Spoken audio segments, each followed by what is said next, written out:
Palatuntunan na dito pa rin sa MIB4.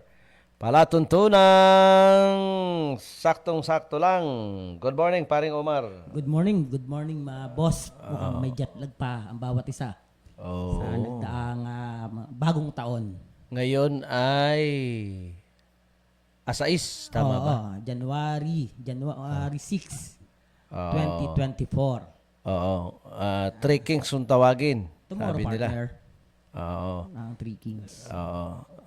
May kasaysayan dyan, pero wag na. Pero kung ang Christmas sa Pilipinas hanggang Three Kings. Oo, Hanggang Three Kings. matagal-tagal ibig ng sabihin. Christmas sa atin. Hanggang ngayon. Sa Metro Manila, bukod sa mahabang traffic, yan naman ay kuhan. Sabi nga hindi na balita yan. Yun na yung Pangkaraniwan na nangyayari. parang sanay na ang taong bayan Oo, yung sa ganong traffic. paghahanda sa... Partner, ano ba? Yung January 9. Yung kay yung Piyesta ng Nazareno. Oo, sa pisa ng Quiapo. Oo. Ay marami-raming tao diyan. Tapos syempre sabi nga ng DOH, yung parang social distancing. Mukhang ipaiiralin sa simbahan ng Quiapo yung distancing. Ang problema, yung translasyon nung Oo, at saka kon Nazarene. ngayon, niluwagan nila ang taong bayan kumpara nung isang taon. Kasi nung isang taon, kon pa eh. Meron pa. Talagang may kon pa, may... Malala pa, malala. Oo, may certain bilang kung ilan lang ang pwede doon sa crowd. Mm-mm. Oo. So ngayon talagang itinodo na. Ngayon sabik pa rin ang mamamayan doon sa 3 taong naka-lockdown tayo. Oo. Kaya dadagsa. Sabi nga ayon doon sa mga interview sa mga otoridad na estimate nila kung ilan yung bilang last year, doble o triple pa. Mm. Kanya lang, siyempre, yung seguridad, yung protocol pa rin. Social distancing. Oo. Kanya lang, yun ang paalala. Hindi naman mandatory. Hindi naman man paalala. Oo. Pero syempre, tayo, mungkahin natin doon sa mga luluwas pa. Nandun na, nakaluwas na at yung mga mananampalataya, sundin pa rin yung sinasabi ng Department of Health para doon sa kaligtasan at kalusugan ng mga mamamayan. Kasi importante ngayon, kuhan. Kalusugan, kahit may pera ka. Partner, tandaan mo nung last episode natin. Ano yun? Magkano sinasabi mong utang foreign debt ng Pilipinas? Almost 14 trillion. Diba? Yung sinasabi mo. Budget. Budget ng Pilipinas. Tapos, yung utang. Utang. Panlabas, Utang ng Pilipinas sa ibang bansa. Oo. Parang, Parang ang bilis. Ang bilis ng hindi natin alam kung saan mga proyekto gagamitin. Diyan kung dyan, ang hindi napapabalita, nakakabayad ba ang Pilipinas sa foreign loan? Yan dapat bayaran, di ba? Yung pagkakautang na yan. Ano ba yung transaction sa pinagkautangan? Paano ba yung mode of payment? Oo. Kasi baka naman nakakautang ang Pilipinas, baka lang sa malalaking bansa. Kasi ko niyan hindi ito partner, ito'y hindi detalyado. Kung paano ka mangungutang ngayon sa bangko, mangutang tayo sa bangko. Ano yung asset mo, capability para bumayad? Okay, utang ka ng 1 million. Utang tayo ng 1 million sa bangko. May collateral yan. Anong collateral mo? Anong collateral mo? Ano yung capacity to pay? Term payment at ilang years. Okay. Isang halimbawa ho yan. Ganon din po mga kababayan ang bansang Pilipinas. So itong estado mangungutang sa bangko sa ibang bansa. Sa ibang bansa. utang ika sa, kunyari, is isang bangko, wag na tayo mag-mention, na nakabase sa ganitong bansa. Or, uutang ngayon ang Pilipinas sa gobyerno ng isang bansa. Ayan. Ano naman yung ikagarantiya mo na pautangin tayo? Kunyari, may loan ang Pilipinas sa Estados Unidos na nagkakahalaga ng 150 billion US dollar. Di ba? Kunyari, ganon. Ang perang ito ay gagamitin sa mga infrastruktura na inilaan ng gobyerno sa mga ganito, farm-to-market roads, at tungkol sa sewerage, tungkol sa electrification, tungkol sa environmental, something. Parang, Ayan. pautangan kita Pilipinas. Oo. Pero ituloy natin yung yung BFA, yung Visiting Forces Agreement. Ngayon, Para meron ako diyang may stasyon ako diyan, may kampo ako diyan. yan ang sinasabi ko. Ano yung kapalit? Oo, may kapalit. Ano yung kapalit? Or, sige, pautangan kita ng ganitong halaga, Pilipinas. Pero, yung pagmimina, 100%. Yun, natumbok mo. Kasi ang collateral na ibibigay ngayon ng gobyerno, anong asset ang Pilipinas mayroon? Yung mga tinatawag pa ring ari-arian na hindi natitinag. Walang kwenta yung mga sasakyan na yan. Nandiyan yan.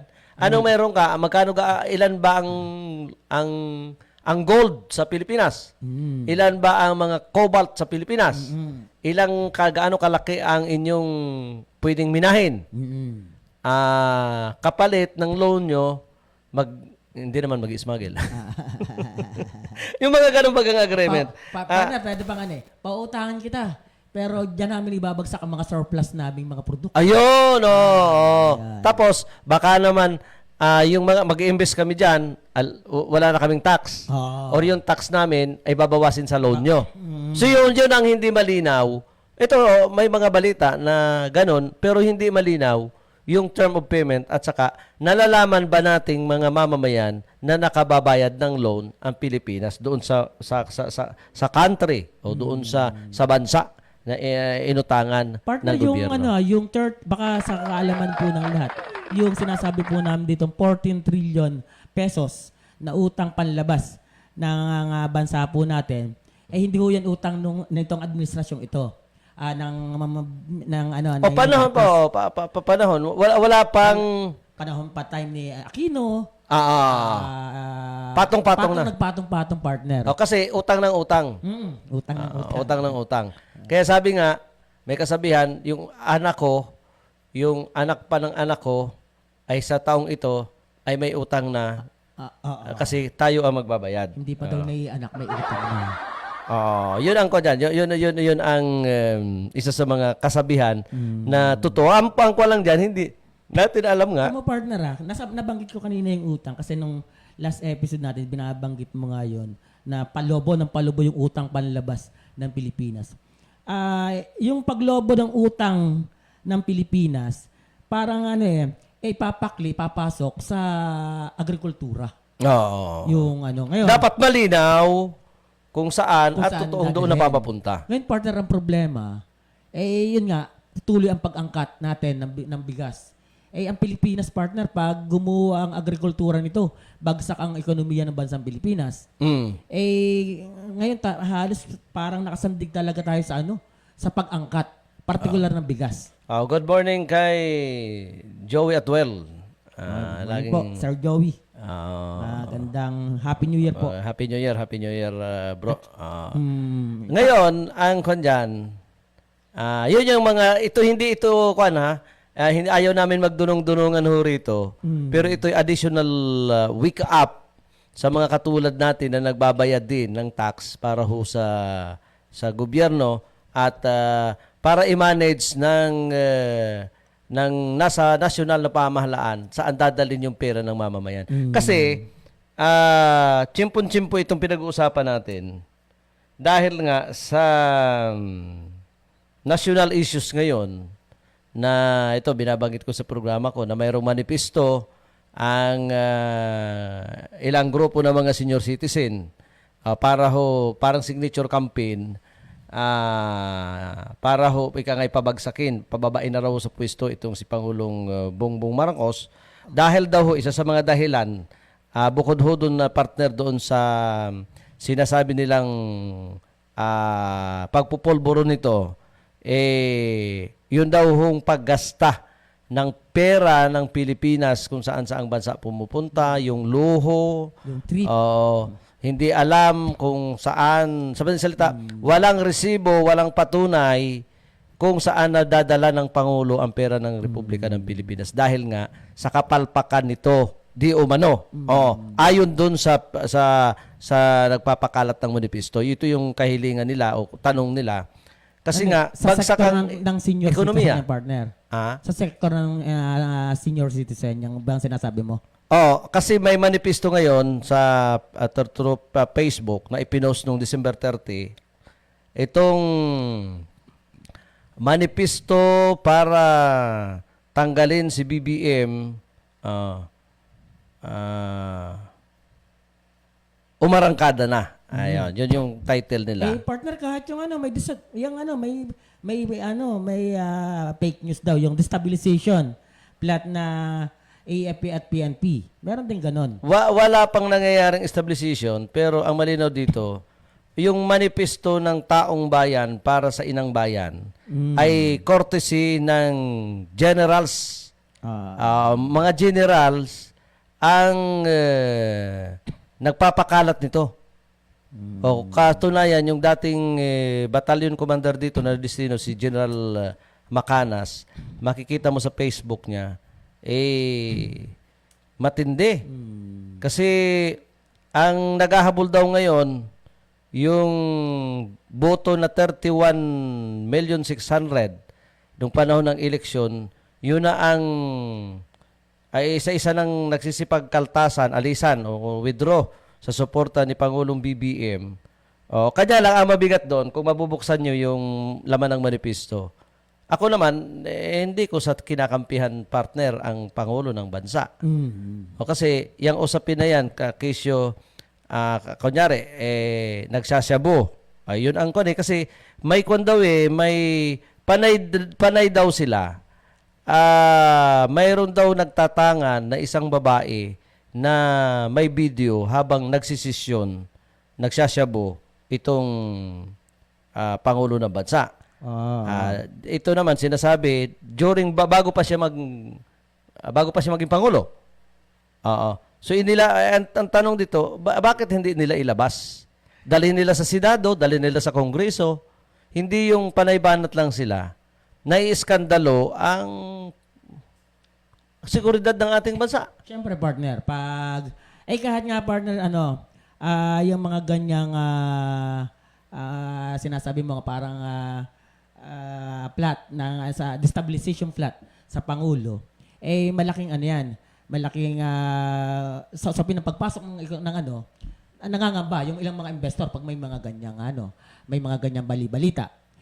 Bago tayo dumaot partner doon sa sinasabi ko nga sa iyo pagkakautang, good morning muna po kay Konsehal Marcon Dapito. Konsyal. Yung request natin dyan. Baka naman. Dito kay Maria Siren Asedera. Si Joel Lyson Luarca. May siya, may public opinion siya. Pakibasa nga. Sabi niya, bago sabihin ni Judas, taga-Pinamalayan ito, makontento kung ano ang meron. Mga parang ang gusto niya sabihin lamang, may mga politiko na pag nakaposisyon na, at humingi ka ng kung ano pa man, ng tulong, kunwari pang hindi naman maibigay, ako na yan, makontento ka na kung ano meron. Parang may mga ganitong karanasan siguro. Hindi, ang kasi, kung kayo manghihingi, ano ba yung hinihingi? Kasi, kung ang hinihingi ay pampersonal na bagay, yung pampersonal na bagay kasi hindi mo naman ma-charge sa pera ng gobyerno yan.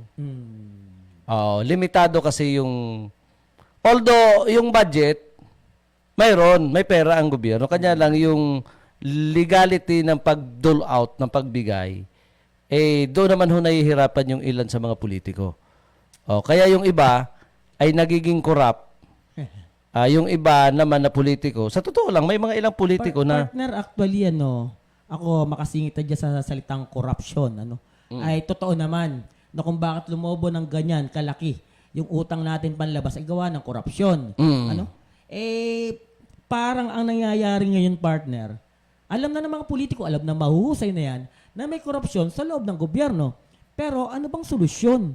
Anong gagawin natin para hindi naman tayo sobrang aping-api na tayo, partner, ha, sa Asia. Yung Vietnam, partner, ha, sa usapin ng agrikultura. Yung Indonesia. Yung Japan. Partner, sila meron ng mga bullet train. Tayo, bulilit train. Oo, lalo sa usapin ng agrikultura, Nakakano tayo, maunlad yan. na tayo, umaangkat pa sa kanila nga ngayon. Samantalang, partner, dati, sa atin pumupunta yung mga yan at tinitingnan yung ilang mga prototype natin ng mga ng mga particular. Ang kwan dyan, ano yung priority ng Pilipinas? Although sabi nila, lahat yan ay priority. Okay, lahat priority yan. Alin yung urgent? Ano yung higit na ngayon higit na dapat kailangan kailangan? ng taong bayan. Ano yan? Sa aking pagtaya, number 1, kuryente. Kuryente. Sa kalagayan ng bansa ngayon, na bagsak ang ekonomiya, ang dahilan kasi, ako sa akin, ang tingin ko, kaya isa sa mga dahilan kung bagsak ang ekonomiya, number 1 dyan, hanap buhay. Walang hanap buhay. Kung may hanap buhay ka man, siyempre, bagsak ang agrikultura. Sa pangkalahatan, bagsak talaga ang agrikultura. Pero doon sa mga maliliit na mga agricultural province na dapat i-develop, hindi naman nadidevelop, napapabayaan. Kasi nga, number 1, kuryente. Simpleng-simple kahapon. May tinatype ako dito, isa sa mga business transaction. Dito sa mga advertiser dito sa studio. Kailangan ma-submit ko ng alas 9 dahil may appointment ako. Alas 9 ng umaga. Kasi nakausap ko siya gabi. Okay, magbiti ka tayo ng alas 9, dalhin mo yung mga papel. Tinatype na, ipiprint. Biglang nag-brown out. Alos isang oras. Okay. Iniwan ako nung transaction ko. Ito'y simple lang. Simpleng pagpapaliwanag namin. Ayaw ko nang magbigay ng example sa iba pa. Sa akin na lang. Pagpunta ko doon, late na ako, umalis na, lumuwas na ng Manila. Kung kikita ako kunyari ng ganito, kunyari, kumita ako ng 5,000 o 10,000 doon sa transaction na yon monthly kung na-close ko yon. Hindi nangyari kasi nag-brown out. Ang laki nang nawala sa'yo, partner. Ilang katulad ko sa buong Oriental Mindoro ang naparalisa ang business transaction sa loob ng isang oras. Okay. Ngayon, kung laging ganyan, sa kabuuan sa bansang Pilipinas, kasi somewhere in Visayas region, ngayon sa Boracay, sa parang Aklan, Iloilo, hanggang ngayon, may problema sa supply ng kuryente. Yung mga turista ay nagsisipag-alisa na. Yung international, local tourists. Tapos yung pagsakripisyo, alam naman ninyo yan. Pag walang kuryente, anong mangyayari sa buhay nyo? So yun ang kwan. Ngayon, hindi matugunan, wag na lang sa Oriental Mindoro. Kasi ang problema ng kuryente, sa pangkalahatan, kung may problema tayo dito sa Oriental Mindoro, sa buong bansa, yun ang may problema. Partner, yung pagkakawala ng kuryente, parang yung sinasabi mo kanina, yung pinapaliwanag mo, simple lang na nawalan ikaw ng 500 or 5,000 dahil nawala yung transaction mo dahil nga pagkakawala ng kuryente at hindi mo nagawang hard copy yung yung transaction mo. Pwede mo sabihin, para may mga economic sabotage na nagaganap sa bansa. Sa Oriental Mindoro. Parang gano'n. Hindi naman. Kasi kung sadyang ko lang, mag-invest ako sa taga Mindoro ka, mag-invest ako sa iyo. Partner, pero pag ganito, yung sitwasyon sa usapin ng elektrisidad, hindi na ako mag-invest pa. Kaya, yun. Apektado lang yung ekonomiya na dapat umuusad. Kasi partner, halimbawa, mag-invest ako sa iyo plantasyon ng yelo. Oh. Ba't ako mag-invest sa iyo? Garto Kaano ang ano? Sabi ni Joel Lyson Luarca, cover court. Covered court. Doon sa sabi natin na ano yung priority dapat. Anong priority dapat? Kung ano, kaya sinasabi niya, makontento, ano? Sabi siguro ni politiko, makontento ka kung anong meron. Hindi naman priority ang covered court. Ang cover court, depende kasi yan din sa hinihingi ng, yung cover court na itatayo yan sa mga barangay, sitios, depende yan sa request ng barangay official, kay mayor, kay congressman, kay gobernador. Partner, may nakita kang covered court, isang barangay, dalawang covered court. Ay, hindi lang, dami. Dito na laang sa... Mukhang malaking pinagkakita. dito sa Pachoka, ang cover court, dito dalawa. Uy, Kasi malaki naman yung lugar. ah. Isa doon sa dulo, isa naman doon sa padulo. Okay lang yun. Partner, ikaw, magaling ka naman sa ganyan, may karanasan ka sa mga, sa mga pagawaing bayan. Ikaw, tansya mo, yung isang covered court, nasa 20 million ba yun? Depende naman yun sa laki. Depende. Depende yan sa size. Ay kung ang buong, kunyari, buong Santa Maria Village ay gawin mo cover court, ay 20 million. kahit 100 million kulang. Meron- Ang kwan lang dyon, Meron akong 2%. Ba, laki-laki din. Partner. ang ko naman, ang magaling na politiko, dapat magaling kang maghanap o maglagay ng pondo project sa iyong lugar. Kasi diyan ka rin naman kikita.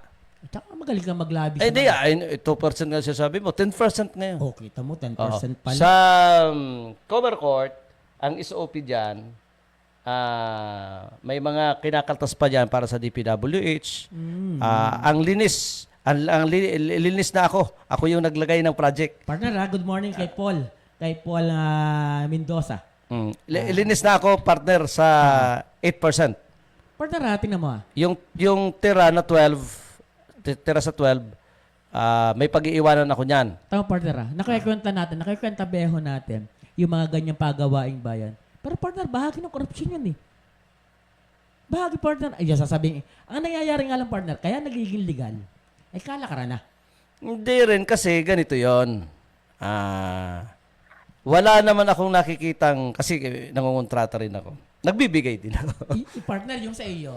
Yung kita hindi ka naman politiko estimated para ko tayo, para hindi masyadong magulo ang utak natin. Okay. Sa 1,000, sa 1,000 na project, 1,000 pesos project, ang kita ko lang dyan, kapag minanage ko ng maayos ang project, ang kita ko dyan is 200,000 May 200 ka.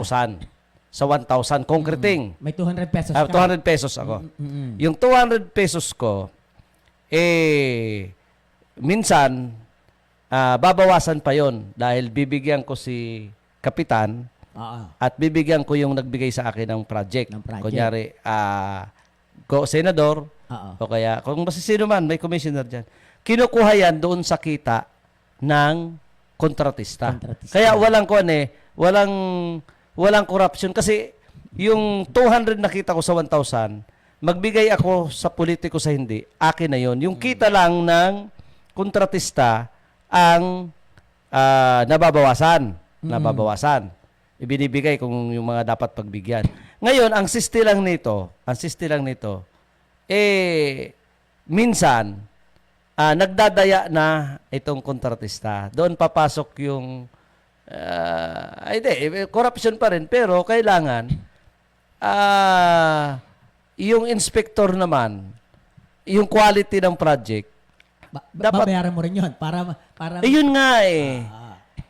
Although mahaba-habang usapin yan, ako, wag lang yung ghost project. Matindi yung ghost project. Yung ghost project. Partner to, yung kagaya ng Napoles scam, yung kay Napoles, yun, mga ghost project yun. Yun ang matindi. Na mula sa mga senador at congressman yun. Pero partner, sino nang nakakulong? Ngayon, na lang. Si Napoles na lang.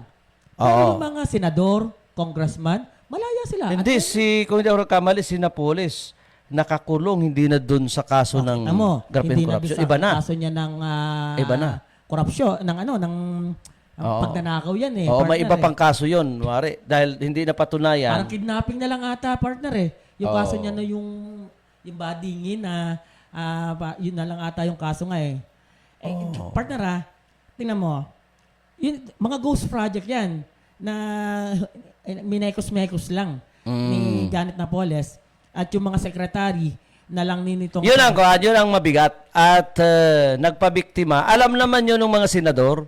Alam naman nila yun na partner yung secretary ni Juan Ponce Enrile. Hanggang ngayon nakakulong yon si Attorney Reyes, yung babae. oo, dahil Sila yung mga nakakulong, may kaso si Enrile naman kaya nakalaya ay dahil matanda na daw. oo, Yung may kon dyan eh, may tawag humanitarian, sila dyan eh. Pag matanda ka na, Parang ganun. Si Bong Revilla, laya na rin. Si Jingo, laya na rin. At mga nanalo pang senador. Kaya sabi nga natin, kung nagiging kalakaran ng korupsyon, wala na talaga partner tayong pagunlad ang bansang Pilipinas. yun, kaya hindi nababantayan dahil nga alam mo, ang pera, may iba-ibang kon na yan eh. May iba-ibang mukha na yan. Kaya, Walang nanungkulan sa gobyerno na hindi ho nagnakaw. Mayroon na tayong 45 minutos. Makalipas ang alas 9 po ng umaga. Live po kami sa palatuntunang inyong sinusubaybayan. Ano po? Edman Serra ho, kasama natin. Omar Clerico po, Ah, saktong-sakto lang. sa palatuntunang inyong sinusubaybayan. Opo. At ngayon partner, doon sa mga pampublikong paaralan sa elementarya, hindi pa halos 100% na may mga batang pumapasok. Dahil nga Oo, may kwan pa rin. Yung iba'y nasa bakasyon. Oo. Yung iba'y ayaw pang pumasok. Hoy partner ha, sa DepEd malaking usapin ngayon kung tatanggalin ba yung K-12. Actually, may kwan na dyan eh. May implementation na lang. Partner yan pala, nung inimplementa, yung K-12 yan, parang may time. Halimbawa, 5 years. Pag hindi maganda, tatanggalin na natin. Wala pa kasi actually sabi nila walang batas na nagsasabi na itong additional 2 years. 2 years mandatory. Kaya tama yung sa'yo is trial and error. Kasi nga ang K-12 kaya naman to ginawa panahon ni Pinoy. Pinoy. Niyan, si Luis Tro, si Armin Luis Tro, yung secretary ng DepEd dati. Masyado silang may maganda namang layunin. Dahil sa buong Asia, pag-uusapan ay tungkol sa education, gustong yung level ng education ng Pilipinas ay kulila tayo. Kanya lang, hindi nga, siguro, iba-iba kasi ko niyan eh. Partner, imagine mo additional 2 years. Kahit doon sa survey nung last week ata, hindi ko lang alam kung anong nagpa-survey, kung ito ba yung asosasyon ng mga magulang at teachers. Marami nagsasabi na dagdag gastos. Dagdag gastos naman pala. 2 years. Oo, 2 years partner eh. Tapos ang mabigat dito, sige partner. Ang binabanggit ng gobyerno dati, pag nakatapos itong mga ito ng senior high, pwede na magtrabaho. Yun, Pag inimagine mo partner, bahagi ng exploitation ito sa kabataan. Nasa murang edad, pagkatrabahoin mo na agad dahil nakatapos na. At samantalang, may mga 4-year course partner na graduate kung ano-ano pang mga kurso ang walang trabaho sa Pilipinas. Bago ngayon sasabi mo, pag nakatapos ka ng K-12, pwede ka na magtrabaho. Ang base sa educational range, graduate ka ng grade 6, dapat ilang taong ka? Grade 6 elementary. 12. Additional 6. 6 dahil Yung gawa nga ng K-12. di ilang taong ka nun? 18. 18. Ang sabi nila, kapag graduate ka ng K-12, allowed nang magtrabaho. Pwede. Ibig sabihin. Kanya lang doon naman sa range uli ng edad, yung kasi kung dadaan ka sa legal, yung talagang dadaan ka sa company, yung 18 years old is hindi pa tinatanggap. Partner. Tama yan. Kasi minor. Minor pa halos siya. Ayon sa DSWD naman, hindi ka pa pwede papagtrabahuhin dahil minor. So, hindi magkatugma yung sinasabi ng DepEd at saka ng DOLE at saka ng DSWD. Ang mabigat pa nito, isa pa ang kon dyan eh. Di after niyan, hindi ka tanggapin. Ang mga company, ito hindi natin maintindihan noon pa. Pag nag-hire sila, kunyari wanted sales lady, siyempre yung kagandahan, siyempre yung personality mo, titingnan dyan. Tapos, with experience. Kung wala ka pang experience, dahil kagagraduate mo nga, hindi ka ngayon makakapagtrabaho. Pwede mo naman pwedeng sabihin na ako huy nagtitinda habang napasok sa school. So yon, doon bagsak naman yung employment capacity ng Pilipinas. Kaya maraming walang trabaho dahil doon sa edad na hinihingi ng employer base sa batas ng gobyerno. Ngayon, kahit graduate ka ng kolehiyo, kung anong course mo naman, technical something-something, wala ka namang mapasukan. Kaya yung iba nag-a-abroad na lamang. Pag nag-abroad ka naman, ang daming requisitos. At hindi ka rin sigurado sa abroad. Sa abroad siguro, dalawang taon ka lang, ala ka na. Balik ka uli. Maliban lang kung ang employer mo, medyo naswerte ka, ayun. Yung partner, sabi ni Sir Joel Warca, yung binanggit mo nga, at kailangan may experience ka. Paano nga ay fresh graduate ka? Paano nga naman? Yun. Yung hinihingi ng mga company. Ngayon partner, sabi dati ng DOLE, bawal na humingi yung mga private company ng sa PDS or resume ng with experience. Dahil nga mga fresh grad Sabi ng DOLE na, ikaw naman, private company ka. Siyempre, ang kukuhanin mo with experience ka agad. Ngayon, nagtataka lang tayo, ano pang gusto mangyari talaga ng DOLE? Labo-labo nga partner Tapos yung yung mga benepisyo niyan, hindi ka pa nakakasigurado. Minsan dyan, ayun, ang daming balita. Kinaltasan ng SSS, kinaltasan ng GSIS. Tapos pag biniripa ka mo, hindi pa naman binabayaran. Tapos yung mga bonuses, hindi naman. Diyan, ang daming dito. Dyan sa mga mall, dito sa Oriental Mindoro, dito sa Calapan. Tingnan nyo, DOLE. Huwag kayong pakaang-kaang dyan. Tingnan nyo, i-revisan nyo ang salary salary rate ng mga empleyado dyan. Sobrang baba. Bukod sa mababa, ay yung benepisyo. Minsan ito namang DOLE, pag nasangatan yan, nakalangan mo yan. Iba na ang lalabas na investigation. Opo, kaya at saka kuwan kayo At saka partner saka lang magre-react yung mga yan pag may nagreklamo. Oo. Ayan trabaho nyo yan Gabayan nyo yung mga yung mga manggagawa sa mga private company. Gagabayan nyo yan Hindi yung wala naman nagre-reklamo Hindi. Yung kuwan pati nila, yung distribution ng tupad nila. Yung distribution ng tupad. Kayo po may mga civilian na nagdi-distribute partner Ito pa. Isa pa. Diyan sa tupad, para ka makaklaim ng benepisyo mo, bukod doon sa hindi tugma yung matatanggap mo doon sa sinasabi, yung rates. Kasi mayroong mga nasa tupad na tumatanggap ng 4,000, 5,000. Iba-iba. Pero pag actual na, hindi mo makukuha. Ibig sabihin parang may tax. May nababawasan. Nababawasan. Yung napag-usapan natin na pinadaan sa pulis, yun yung joke natin doon. Ang matindi nito, dyan sa Puerto Galera, dala-dala na pumunta ang taga-DOLE, DOLE or DSWD. Kasi laging magkakombine yan. May dala-dala na para ma-IDhan. Nabasa yung ID.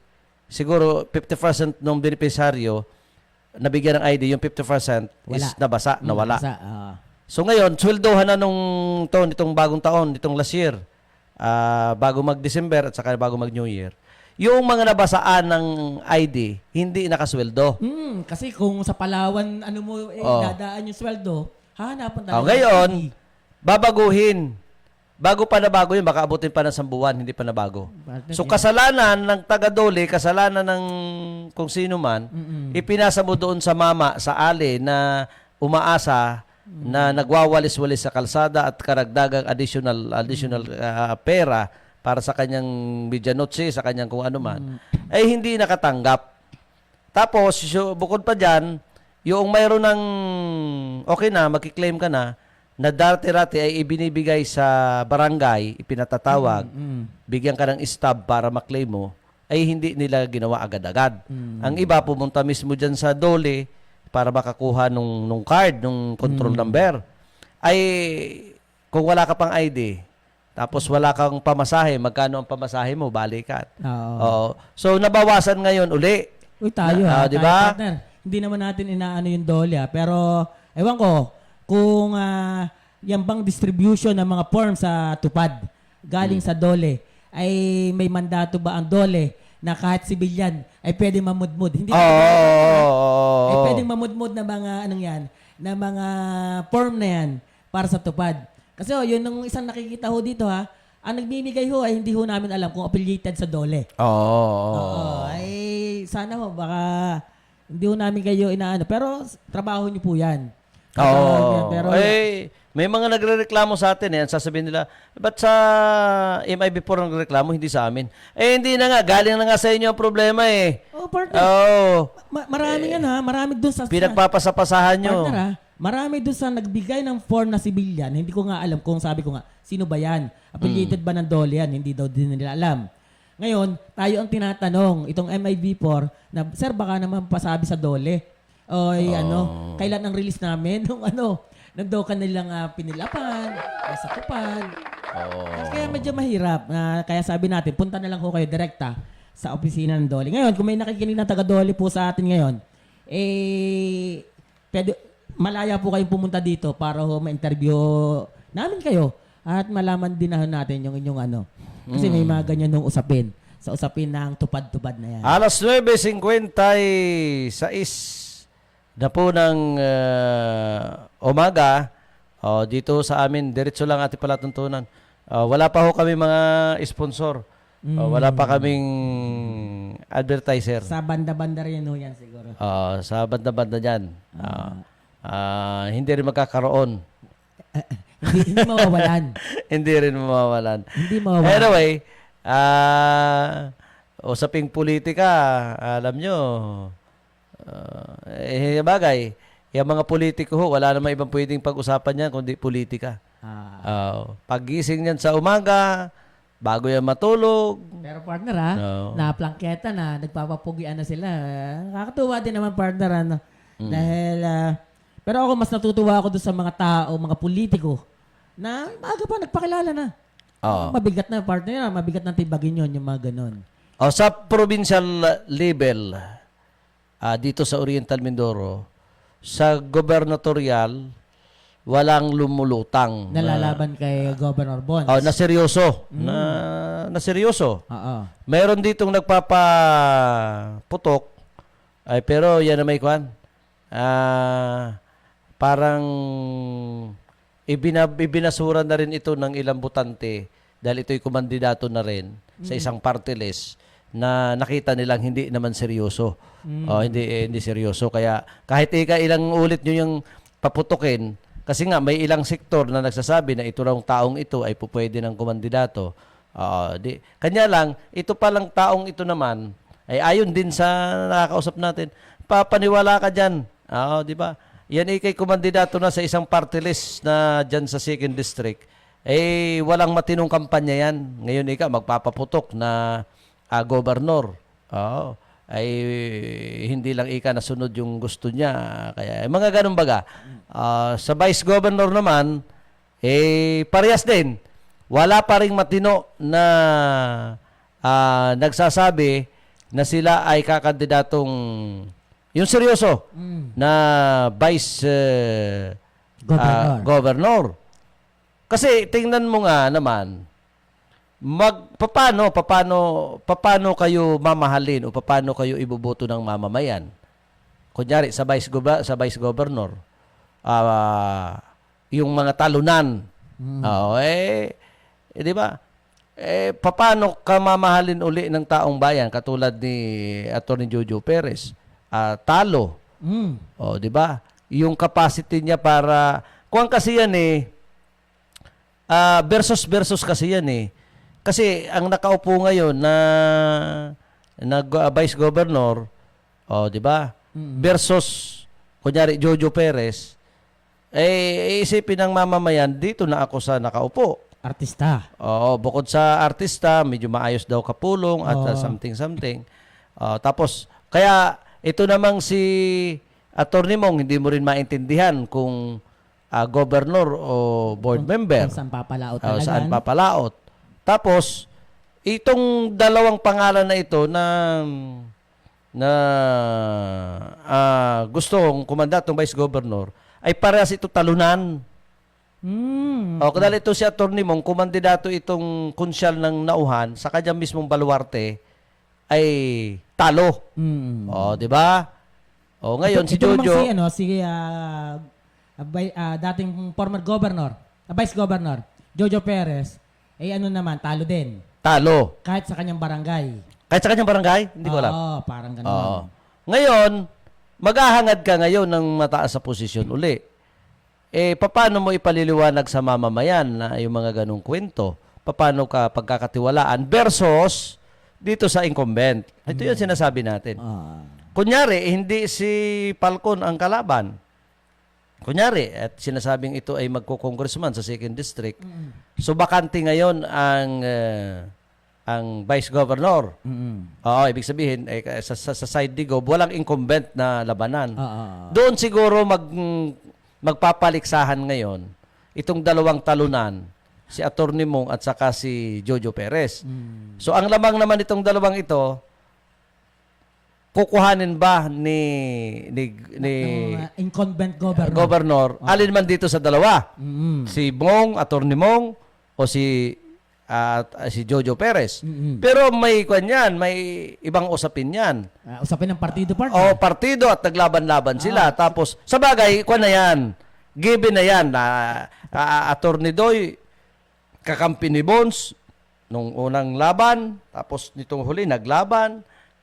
Boy Umali, partido sila, sama-sama. Tapos, naglaban-laban. Given na yan.